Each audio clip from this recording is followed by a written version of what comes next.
नमस्कार दोस्तों, मैं आपका सर्व स्वास्थ्य मित्र डॉक्टर लक्ष्मण सिंह आनंद आज और एक महत्वपूर्ण विषय किस विटामिन की कमी से कौन सा रोग होता है और क्या खाने से उस विटामिन की पूर्ति होती है, कौन से फल में कौन सा विटामिन है और कब कैसे खाएं। दोस्तों, मानव शरीर को चलायमान बनाए रखने के लिए भोजन की आवश्यकता होती है, लेकिन शरीर को स्वस्थ बनाए रखने के लिए कई प्रकार के विटामिन और मिनरल्स की आवश्यकता होती है। शरीर को चलायमान बनाए रखने के लिए कार्बोहाइड्रेट, वसा और प्रोटीन की आवश्यकता होती है। कार्बोहाइड्रेट को हम अनाज से पूरा कर सकते हैं, वसा, तेल, घी आदि से पूरा कर लेते हैं और प्रोटीन दालों से पूरा कर लेते हैं, लेकिन इतने मात्रा से शरीर स्वस्थ नहीं रह सकता। विटामिन और मिनरल्स की पूर्ति के लिए विभिन्न प्रकार के फल और सब्जियों का सेवन करना होगा, क्योंकि शरीर में विटामिन और पोषक तत्वों की कमी को दूर करने के लिए हम मल्टीविटामिन सेवन करते हैं।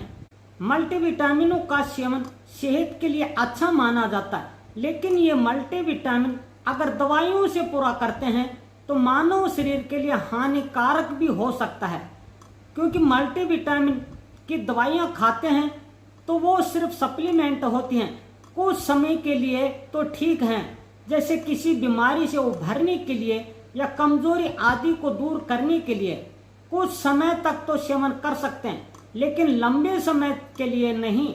हमारे को प्रकृति ने विटामिन और मिनरल्स का खजाना भर रखा है।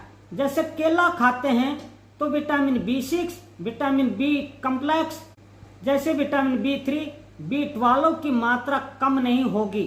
सेब खाते हैं तो विटामिन C और विटामिन K की कमी नहीं होगी। आम खाते हैं तो विटामिन C, विटामिन A की कमी नहीं होगी। सारे के सारे फल और सब्जियों में न्यूट्रिएंट्स और पोषक तत्व भरे हुए हैं। अगर आप ज्यादा मात्रा में सप्लीमेंट या मल्टीविटामिन कैप्सूल लंबे समय तक खाते हैं तब शरीर में कोई एक नहीं अनेकों नुकसान भी हो सकते हैं। दूसरा, ये मल्टीविटामिन हर किसी को सूट भी नहीं करते, लेकिन फल और सब्जियां हर किसी के शरीर में पोषक तत्वों की कमी को दूर कर पोषक तत्वों से भर देती हैं। जैसे आप विटामिन ए की टेबलेट खाते हैं तो लीवर डैमेज, धुंधला दिखाई देना जैसी परेशानियां हो सकती हैं, जबकि फलों से आप विटामिन ए पूरा करते हैं तो आंखों की रोशनी बढ़ती है, किसी भी तरह का कोई साइड इफेक्ट भी नहीं होता। सबसे ज्यादातर लोग विटामिन डी सप्लीमेंट के रूप में लेते हैं, जबकि सूर्य का प्रकाश विटामिन डी का भंडार है जिसे हम सनबाथ से पूरा कर सकते हैं, लेकिन लंबे समय तक या ओवरडोज विटामिन डी लेते हैं तो किडनी को डैमेज करती है, साथ ही कार्डियोवास्कुलर जैसी प्रॉब्लम के साथ ही मांसपेशियां कमजोर हो जाती हैं। ऐसे में लोग कंफ्यूज हो जाते हैं, आखिर विटामिन और मिनरल्स की पूर्ति करें तो कैसे करें। लेकिन दोस्तों, ज्यादा परेशान होने की जरूरत नहीं है। आनंद हेल्थ केयर आपके साथ है।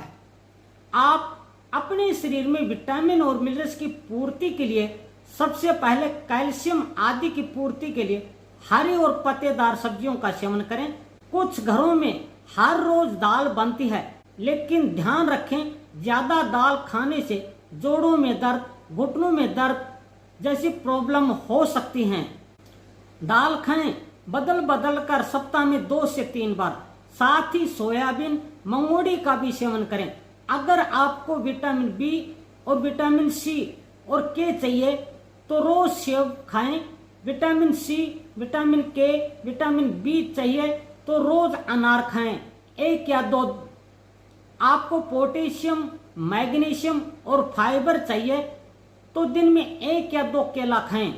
विटामिन सी और फोलेट की पूर्ति के लिए रोज 1 संतरा खाएं। विटामिन बी की पूर्ति के लिए रोज पपीता खाएं। इन सभी फलों में केवल 1 या 2 विटामिन ही नहीं होते, कई तरह के पोषक तत्व भी मौजूद होते हैं। लेकिन दोस्तों, ये कैसे पता चले किस विटामिन की कमी है।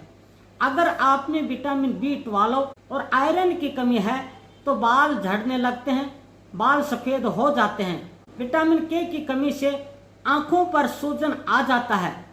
कैल्शियम की कमी से हड्डियां और दांत कमजोर हो जाते हैं। विटामिन ए की कमी से आंखों के रोग हो जाते हैं। विटामिन डी की कमी से डिप्रेशन, थकान, ऑस्टियोपोरोसिस, अर्थराइटिस आदि हो जाते हैं। आप कैल्शियम की पूर्ति के लिए दूध, बादाम, ओट्स, बीन्स, संतरा, सोयाबीन, हरे और पत्तेदार सब्जियां। विटामिन ए की कमी से एनीमिया, थकान और कमजोरी, चक्कर आना, बाल झड़ना आदि की समस्या पैदा हो जाती है। इस विटामिन की पूर्ति के लिए आप दूध, दही, शिमला मिर्च आदि खानी चाहिए। दोस्तों, विटामिन और मिनरल्स की पूर्ति केवल सप्लीमेंट के रूप में क्रिटिकल कंडीशन में ही सीमित समय के लिए सेवन कर सकते हैं। इससे आगे रोजमर्रा के जीवन में फल, फ्रूट और सब्जियों का सेवन करने से हर विटामिन शरीर में को मिल जाती हैं। दोस्तों, आपको ये वीडियो कैसा लगा कमेंट बॉक्स में जरूर बताएं। वीडियो को लाइक, चैनल को सब्सक्राइब करने का कष्ट करें। आप स्वस्थ रहें, मस्त रहें, निरोग रहें। कल तक के लिए अनुमति दीजिए। नमस्कार, आपका दिन शुभ रहे।